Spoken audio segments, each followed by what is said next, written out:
Viral gambar pengantin baru, akhirnya ini tindakan Najib. Bekas bos SPRM mahu bertanding PRU15. Dikritik lantikan Duta Indonesia, akhirnya Tajudin bersuara. Tengku Zafrul mampu bantu UMNO rampas Selangor.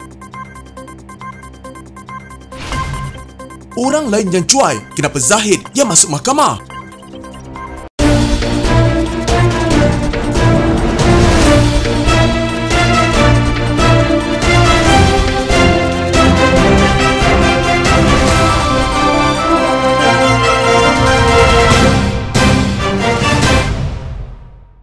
Seorang rakan kepada Najib Razak dan isteri Rosmah Mansor membuat laporan kepada Suruhanjaya Komunikasi dan Multimedia Malaysia SKMM berhubung penularan gambar bekas Perdana Menteri itu bersama seorang wanita yang memeluk lengan kirinya. Individu itu yang merupakan rakan akrab keluarga Najib dan Rosmah membuat laporan di Ibu Pejabat SKMM di Cyberjaya. Jurucakap SKMM ketika dihubungi mengesahkan menerima laporan berkenaan. Kata individu enggan dikenali itu, Najib dan Rosmah digambarkan sangat terkejut ketika ditunjukkan gambar berkenaan yang tular di media sosial baru-baru ini. Saya telah menunjukkan gambar dan caption kepada Najib dan Rosmah di mana kedua-dua mereka sangat terkejut memandangkan ia tidak benar. Sebelum meminta bantuan saya membuat laporan kepada SKMM bagi tindakan selanjutnya, saya membuat laporan ini bagi pihak Najib dan Rosmah dan seperti yang mereka minta, mereka memohon satu siasatan diambil sekiranya hasil siasatan membuktikan gambar berkenaan diedit dan caption terbabit tidak benar. Saya juga memohon tindakan diambil terhadap pihak berkaitan dari sudut undang-undang. Katanya menurut laporan utusan Malaysia, tular sekeping gambar menunjukkan seolah-olah Najib dalam satu majlis di premis persendirian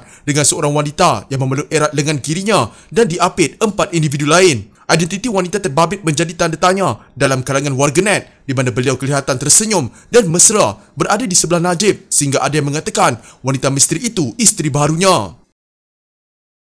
Bekas Ketua Pesuruhjaya SPRM Zulkifli Ahmad yang dilantik ketika pegawai-pegawai SPRM yang menyiasat skandal 1MDB pada 2016 disingkirkan tidak menolak untuk bertanding pada pilihan raya umum ke-15. Zulkifli mendedahkan kemungkinan kerjaya politik semasa mengagihkan bantuan kepada masyarakat setempat di Tasik Gelugur, Pulau Pinang sebagai penasihat kehormat Kelab Anak-Anak Pulau Pinang. Saya tidak terlibat dengan politik dan bukan ahli mana-mana parti politik, tetapi saya tidak menolak kalau sekiranya ada kehendak rakyat Tasik Gelugur yang nak saya bertanding. Saya tidak menolak kehendak tersebut. Apapun program yang kita jalankan hari ini, kita akan buat secara berterusan sama ada pilihan raya atau tidak. Kita telah ada peruntukan untuk adakan program ini secara berterusan, insya-Allah, katanya seperti dipetik Astro Awani. Tempoh Zulkifli sebagai Ketua SPRM adalah singkat. Selepas berkhidmat dari Ogos 2016 hingga Mei 2018, semasa memegang jawatan, Zulkifli dikecam kerana tidak bertindak ke atas skandal 1MDB. Rakaman audio yang bocor didakwa menggambarkan dia menghubungi Perdana Menteri ketika itu, Najib Razak, untuk memaklumkannya bahawa dia terlibat dalam kertas siasatan. Ketika itu Zulkifli sedang berkhidmat dengan Jabatan Peguam Negara. Selepas Abdul Ghani Patail dipecat sebagai Peguam Negara, penggantinya Muhammad Apandi Ali membersihkan Najib daripada sebarang salah laku. Abdul Ghani merupakan individu penting yang terlibat dalam siasatan ke atas penglibatan Najib dalam dakwaan penyelewengan berbilion ringgit dana 1MDB dipecat. Selepas pilihan raya umum 2018, apabila Najib digulingkan daripada kuasa, Apandi dipecat manakala Zulkifli meletak jawatan. Najib kemudiannya didakwa atas tuduhan rasuah, salah guna kuasa dan jenayah pecah amanah. Pada Julai 2020, Najib didapati bersalah dan dijatuhi hukuman penjara 12 tahun serta denda 210 juta ringgit oleh Mahkamah Tinggi Kuala Lumpur berhubung penyelewengan dana milik SRC International Sendian Berhad, bekas anak syarikat 1MDB. Mahkamah Rayuan mengekalkan keputusan itu pada Disember tahun lalu. Najib sedang merayu keputusan itu di Mahkamah Persekutuan. Ahli Parlimen Pasir Salak Tajudin Abdul Rahman akan berdiam diri dan hanya membuat kenyataan pada waktu sesuai selepas dikritik pelbagai pihak berhubung pelantikannya sebagai Duta Besar Malaysia ke Indonesia. Beliau tidak akan melayan pihak yang mengkritiknya dan menyifatkan sebahagian kritikan itu tidak adil. Saya tidak mahu buat kenyataan menceceh sana sini dan cuma urut dada membaca macam-macam yang orang tulis. Sebahagiannya tidak adil kepada saya. Mereka tidak kenal saya, cuma tahu saya orang tua sedangkan saya sudah berkhidmat dengan kerajaan, negara dan rakyat lebih 45 tahun sejak berusia 25 tahun lagi, tetapi saya dilayan seolah-olah seperti saya orang tepi jalan. Sebab itu saya nak diam saja dan bercakap apabila sampai masanya, katanya menurut laporan utusan Malaysia. Ahli Majlis Kerja Tertinggi UMNO itu berkata, beliau dijangka berangkat ke Indonesia untuk memulakan tugas barunya minggu depan. Tentang misi ke sana, sebenarnya ada banyak dalam fikiran tetapi tidak boleh dikongsikan lagi sekarang. Tunggulah apabila sudah pergi nanti, baru saya cakap, katanya. Ditanya sama ada beliau akan melembutkan nada komunikasinya ketika berkhidmat di Indonesia, katanya isu itu bukan perkara penting. Sebaliknya keikhlasan dan komitmen terhadap kerja yang perlu diutamakan. Saya nak turunkan nada dari segi apa? Seorang pejuang tidak sesekali akan menurunkan nada. Pelantikan Tajudin mendapat reaksi kurang menyenangkan dalam kalangan ahli parlimen pembangkang, termasuk ahli parlimen seputih Teresa Kok yang berkata Tajudin sering terpalit dengan kontroversi dan bersikap tidak profesional. Bagaimanapun, Perdana Menteri Ismail Sabri Yaakob mempertahankan pelantikan itu dengan berkata Putrajaya tidak boleh memuaskan hati semua orang. Katanya Tajudin adalah ahli politik berpengalaman dan pelantikannya turut diluluskan Presiden Indonesia Joko Widodo.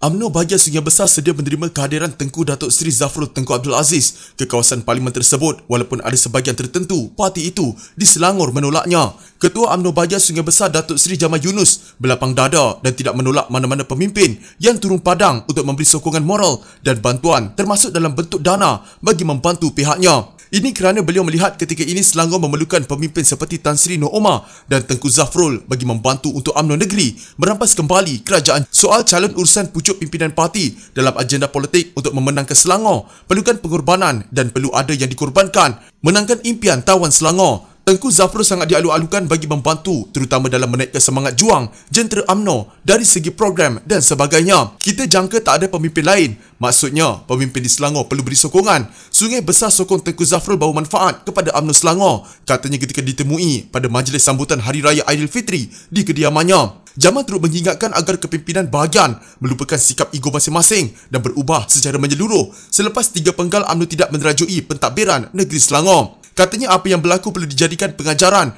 dan pelajaran berguna dalam berdepan pilihan raya umum akan datang. Saya memang menawarkan diri sebelum ini untuk menjadi calon parlimen Sungai Besar, namun berlapang dada sekiranya Tengku Zafrul berminat. Soal calon ini akan ditentukan oleh pucuk pimpinan parti dan saya okey jika tak terpilih, katanya. Dalam pada itu Jamal berkata, sudah tiba masanya UMNO negeri membuat pengumuman awal mengenai calon yang bakal diketengahkan pada PRU15. Katanya beliau sendiri akan melakukan perkara itu dalam mesyuarat yang akan datang. Tambah beliau langkah itu penting agar bakal calon dapat sokongan dan bukannya mengetengahkan mereka secara saat-saat akhir. Meja Mazlina Mazlan atau Ramli yang cuai tapi akhirnya saya yang terkena, kata Datuk Seri Dr. Ahmad Zaid Habidi di Mahkamah Tinggi. Bekas Timbalan Perdana Menteri berkata demikian ketika prosiding bela diri bagi kes 47 pertuduhan pecah amanah CBT, rasuah dan pengubahan wang haram berkaitan dana Yayasan Akal Budi di hadapan Hakim Datuk Colin Lerun Sikura. Ketika dirujuk satu dokumen dan 2 cek oleh Peguam Datuk Ahmad Zaidi Zainal, Ahmad Zaid berkata ia adalah satu penyata kad kredit miliknya dengan baki semasa adalah sebanyak RM136,604.58. Bagaimanapun beliau berkata, saksi pendakwaan ke-90 Meja Mazlan yang juga bekas situasi eksekutifnya telah membuat pembayaran kepada bank sebanyak RM155,183. Ahmad Zaidi bertanya, boleh Datuk Seri jelaskan pada saya sebab saya tak faham sampai ke hari ini dari mana datangnya RM155,183. Ahmad Zahid berkata, inilah yang saya sendiri tak faham, kenapa bayar lebih dan kadang-kadang bayar kurang. Artinya ini Meja Mazlina cuai tapi akhirnya saya yang kena. Adakah ini satu keadilan? Ahmad Zaidi kemudian menjawab, saya sendiri tak boleh jelaskan dari mana Meja Mazlina dapat RM155,183. Boleh Datuk Seri jelaskan? Ahmad Zaid kemudian membalas, saya tak boleh jelaskan, hanya dia, Meja Mazlina sahaja yang tahu. Justru itu beliau mempersoalkan mengapa beliau yang dituduh di mahkamah atas kesalahan pecah amanah dana Yayasan Akal Budi, sedangkan perbuatan itu disebabkan oleh kecuaian Meja Mazlina dalam membuat transaksi pembayaran kad kredit miliknya. Presiden UMNO itu berkata, selaku kaki tangan bank terlatih, beliau tidak akan beri kebenaran, sebaliknya akan menghentikan perbuatan Meja Mazlina serta-merta. Bukan itu sahaja, beliau berkata bekas situasi eksekutifnya itu tidak pernah menyerahkan, menunjukkan penyata kad kredit bulanan dan cek-cek yang telah diisukan kepadanya. Saya ingin menyatakan bahawa penyata bank bulanan peribadi milik saya dan Yayasan Akal Budi tidak pernah ditunjukkan kepada saya walaupun telah diminta daripada Meja Mazlina. Saya ingin tegaskan bahawa saya akan menghentikan perbuatan Meja Mazlina jika saya tahu bahawa beliau telah mengisukan